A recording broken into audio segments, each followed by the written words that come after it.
Hi, this is Hive Radical. I'm going to be responding here to a video by Ufofi. I'm not sure I'm pronouncing that correctly. Sorry. This is your first video I've ever seen of you, but I did want to get a response up. It's your video on Proposition 8. You first start out here in the first 2 minutes talking about religion and atheism and your views of why people do it and your reasons for not feeling a need for it.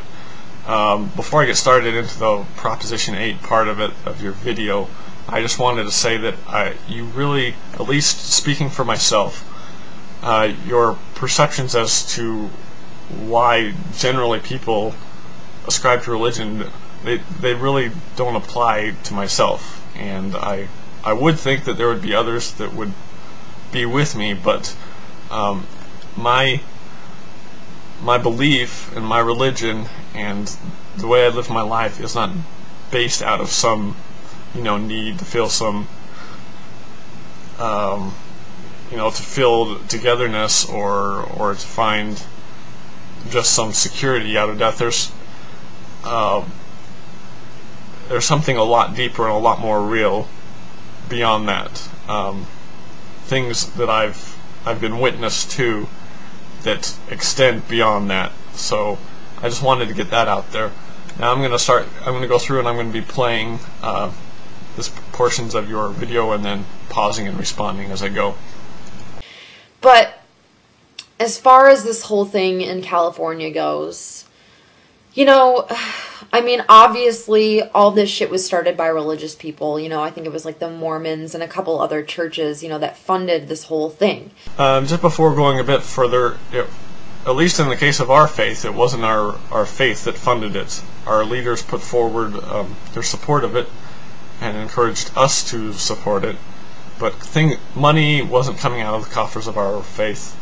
The vast majority of money from Mormons came from citizens of California that were taking their personal beliefs. And again, I really think you have an overly simplified view as to why we believe what we believe and why we do what we do. It's not something born out of fear of people with same gender attraction. It's not something born out of fear of the relationships or being grossed out or anything. Again, for myself, I'm speaking from my perspective, but I highly suspect that the members of my church in California, because I lived there for a couple of years, that they are not motivated by these things that you say. And so this wasn't simply some church is getting behind it. These were citizens of California, and I believe they had as much right as anybody to donate any amount they wanted to. And the vast majority, if they were to have cut off monies from outside of California, you still would have had a majority of donations, both people donating and the amount of money donated would have favored Proposition Yes on Proposition 8. Because the No on campaign, the only reason they had a lead over us was because of out-of-state funds coming into California for them.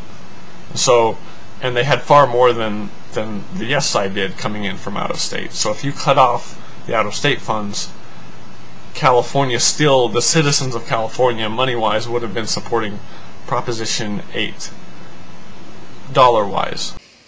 I understand that gay marriage may be interfering with, your definition of marriage or interfering with what you think is going to be the perfect world or something. But I mean, realistically, gay marriage is not affecting you. Why does it have to affect me? And why does it have to affect me right now? And even if it doesn't affect me, why can't I care about it? I mean, a vast majority of issues with the environment will not affect me. They don't affect me. But does that mean I shouldn't care about them? To just kind of frame this for you, think about our society and what sets people's perceptions of the world up. How does our idea of reality get formed? Well, it gets formed when we're children, when we're born, when we're around our parents. And so, is it such a disconnect to think that the dynamics that come out of a parenthood, of a partnership, will have a profound effect on the children. And people will say, oh, well, is there something a man can't do or that a woman can't, and all of this stuff, and they'll say, well, gay couples can raise children and they'll be just as healthy.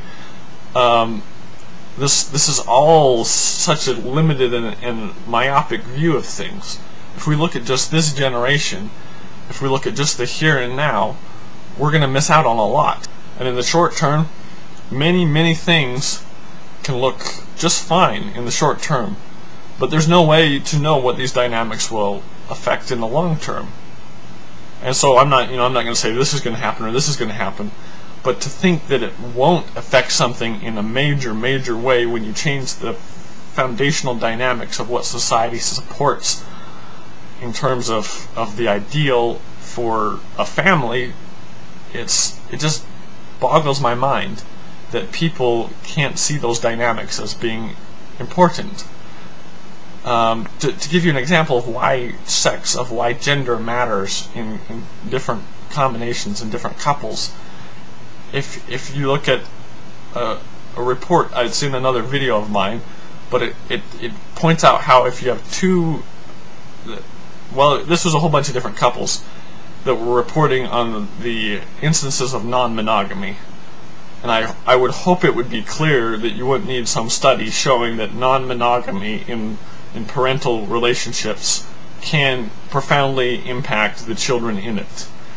I would think that would be clear and rather obvious, that if there's not really stability in the partnership, then it's not going to be all that grand for the children. If you look at gay men and their relationships, they self-report a non-monogamy rate in excess of 80%. 80%. I mean, if you look at any of the other couples, they're almost all virtually below 30%.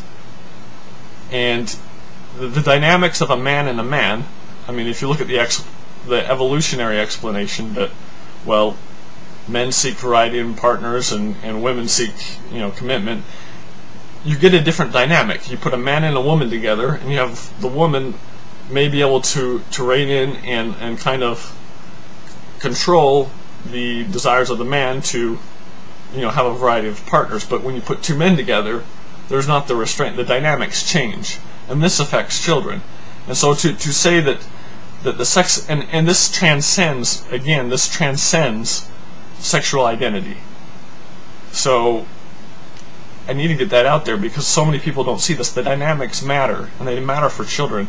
This goes beyond merely, so this whole idea of, well, it's not affecting you in the here and now. Why does it have to? Why? Back to your video. You wouldn't, that you would want to take away something from somebody that doesn't even affect you. That just means you're just a terrible person. See, that conclusion that somebody's a terrible person, you're thinking that all of the reasoning in your head for why somebody would do something is all the reasoning that can exist. And it's just very close-minded in my view. And if you can defend yourself, if you can point out why my positions are not valid, feel free to do so. But it just boggles my mind that we're painted as bigots, and nobody really looks into why we're supporting what we're supporting.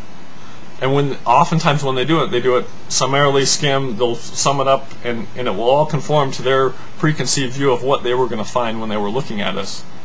And so all of the prejudice and all of the bigotry, it's coming from the other side.